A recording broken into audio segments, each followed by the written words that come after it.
In today's episode, think about if you want to be employed here will do, boss. Don't want to wear pants? Then you can go home, alright, bet. I'm just here to help. So let's get started. Think about if you want to be employed here will do, boss. So this is from over a decade ago, but it is the only time I've ever quit a job and thought you might enjoy it. I worked for Target on their overnight team 10 p.m. to 6:30 a.m. And eventually, a specialist position came up, for which I applied and was granted. This was the position of receiver, scheduled to work 6 a.m. to 2:30 p.m., which basically was the person who would take in vendor orders, i.e., not things that were sent straight from corporate, but instead the Coca-Cola guy, or the Lay's potato chip guy, etc., and specialty orders that came in at times other than the main truck. This was a job where instead of one major task you dealt with about 20 minor ones throughout the day, and your day varied based on the whims of the people who were bringing things into you. We had a delivery cutoff of 12 p.m., but management would always say just take things no matter when they came. I generally was really good about managing my time, and making sure if I needed to stay late for something important I did, and if it was something minor, say, the Harlequin romance books that could wait overnight to process, I'd get it first thing in the morning. I had a good rapport with my boss, and I got great reviews. Then, my boss got a promotion and my new boss was a piece of shit. The new boss, we can call him John because that was his name, F***CKU John, was a tyrant of the pettiest type. He'd wonder why things were left overnight, when I wasn't busy earlier in the day when he saw me, because I'd completed all my tasks, and I can't make UPS come faster than they do. When Target's corporate told my department it was busy enough for a 20-hour-a-week worker, he refused to let me get anyone for longer than my 30-minute lunch breaks. The straw that broke my back was Fresh. For those of you who didn't work at Target in the early 2000s, Fresh was what they called their new initiative to have groceries in the stores. It was a big deal for them, and my store was one of the pilot stores in our area. I would be the first person to have to deal with it, and then I would have to teach receivers in the area how it works by having them shadow me for a day at my store, and me at theirs when they got their fresh food. The fresh food came in a separate truck that arrived at 4 a.m. I expected, like I was informed, I would simply have to process it first thing in the morning when I got to work. Instead, John decided that my schedule was going to be changed to 4 a.m. to 12:30 p.m. Getting up at 3 a.m. to be at work at 4 a.m. was not fun, but I dealt with it because I was a team player.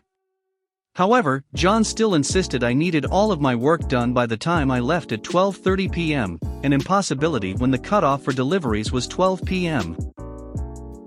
I still prioritized things as good as I could, and nothing urgent was left undone for more than 24 hours, when Target was pretty good at making sure we had plenty of time to receive things before they had to hit the floor for street dates and such. The straw that broke my back was when the specialist position was terminated. Basically, Target wanted those special positions in the normal chain of command, which is fine. However, when they did this, they also gave lots of power to John. You see, it was in my old position that I had weekends off, because people don't deliver on the weekends, and was not required to work holidays, along with being a guaranteed 40-hour-a-week Monday to Friday position.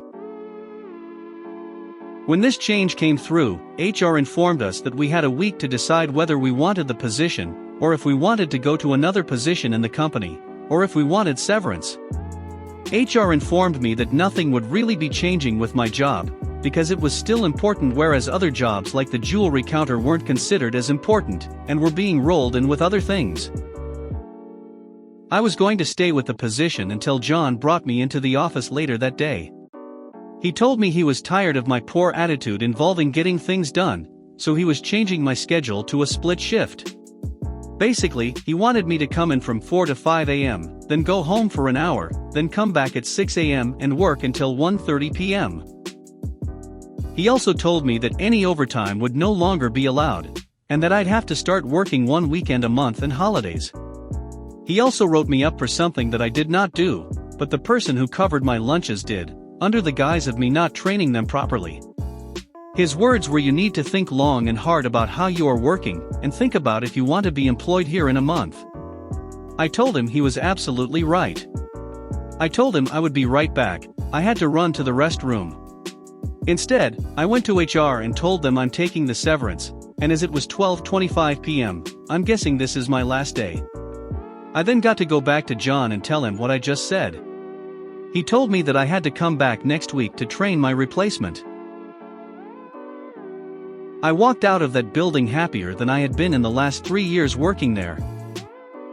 I got texts over the next few months of the fallout. The receiving department was king nightmare for months, and since I was the only one who knew how to handle their refrigerated trucks, they lost an entire truck worth of merchandise that week. That was not a good look for them. Additionally, corporate had to send out people from out of the area to cover all of the training I was supposed to provide, which cost them a lot of money and made corporate even more pissed at John. Last I heard, he had been let go, and the next place he worked fired him for sexual harassment. I had a month's vacation where I got totally prepared for cataclysm, and then I took a new job. I was happy as a clam. Don't want to wear pants? Then you can go home, alright, bet. The summer after my senior year in high school, I worked collecting shopping carts at a grocery store.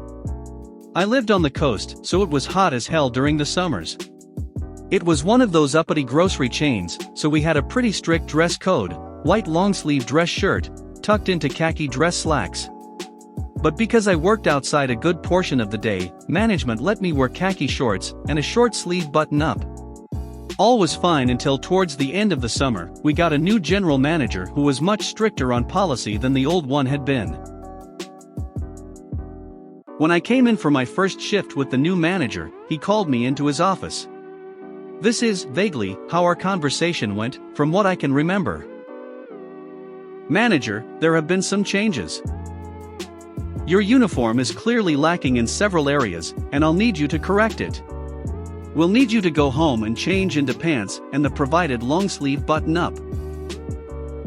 Me, thinking he had mistaken me for someone who works inside. "Actually, sir, I collect carts, so I'm allowed to wear shorts." "Manager, son, I said what I said. Either you adhere to the dress code, or you go home." Me, "So I don't have a choice but to wear pants in 90+ degree heat in the height of summer?" "Manager, that is the policy. And being smart with me is not getting us off on the right foot." Me, "Alright then, I'm going home." Manager, "Good. Thank you for your understanding." I walked out of his office fully understanding that he expected me to actually come back. But his ultimatum was to either wear pants or not come to work, so I chose the latter. I was going away to college in a couple weeks, so I chose not to sweat my balls off 6 hours a day for $7.25 an hour. I was at home about an hour later, chilling, talking to my friends on Xbox 360 party chat, and I got a call from my manager, furious. He was asking me why the hell I was taking so long, that we were swamped and desperately needed a cart collector. I told him I wasn't coming back. Of course he didn't take this well. He told me to get back there right then, or I would be fired, which I responded with, "Well, I thought that was the idea." He was absolutely dumbfounded. He hadn't expected me to call his bluff on something he considered to be so inconsequential, because he wasn't the one outside pushing carts in the heat. He tried to talk me into coming back, but I told him he gave me 2 options, and I had chosen option 2. I never went back into work. I found out that the cart collectors were only made to wear pants for a few days after that until the new manager relented and let them wear shorts. I never got a call with an apology from him, but I didn't care. I enjoyed the time off before going to college. I'm just here to help. Some time ago, my roommate who was working for a high-end restaurant told me that the workforce shortage was so bad that they were forced to close for the daytime service, to focus on the nights. I was working just below full-time in another restaurant as a bartender, so I figured I could help a friend and get some karma. I met with the owners and managers and explained I was here to lend a hand. This is not my main job. I want to help for the time being. I won't be here long. I've got a trip planned in a few weeks, don't stop looking for hires, etc. They said no problem, we'll work with what we got. They were really nice and friendly. Until I got hired. I'll skip the part about my training, because there wasn't not enough staff. You'll learn as you do it. No problem, I've been a busboy before. I could handle Friday nights of 350 clients all by myself at my first job. And if anything, I can simply ask questions to the rest of the staff. This restaurant only hires men for the service and the support staff. I thought at first that might be cool. It was not. Never have I met more snobby, prideful, better-than-thoused, egotistical sons of.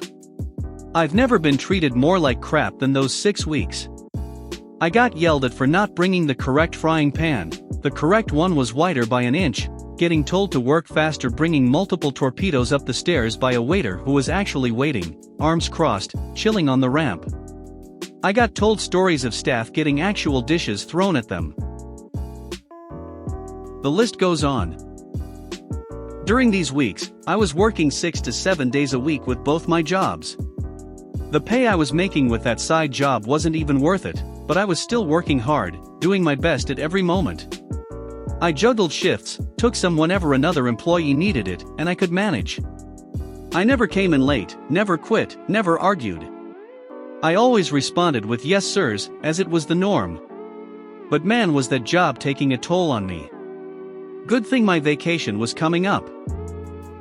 I had a big vacation planned, 2 weeks on the other side of the country. Plane tickets bought, vacations cleared with my main job. When I reminded this side job about it, the manager said, "Remind me about it before I make the schedule, I'll try to see if it's possible." Yeah, I'm not asking for vacations, I'm telling you I won't be here for those 2 weeks. Well, that just won't work. We might need you, we're short-staffed. Yeah, I know, but I'm only here to help. I told you all of this when I offered you some help. That just won't do. If you don't take this job seriously, don't bother coming back. You're absolutely right, thanks. I gave him my shirt, took my bags, and never came back. Best vacations of my life.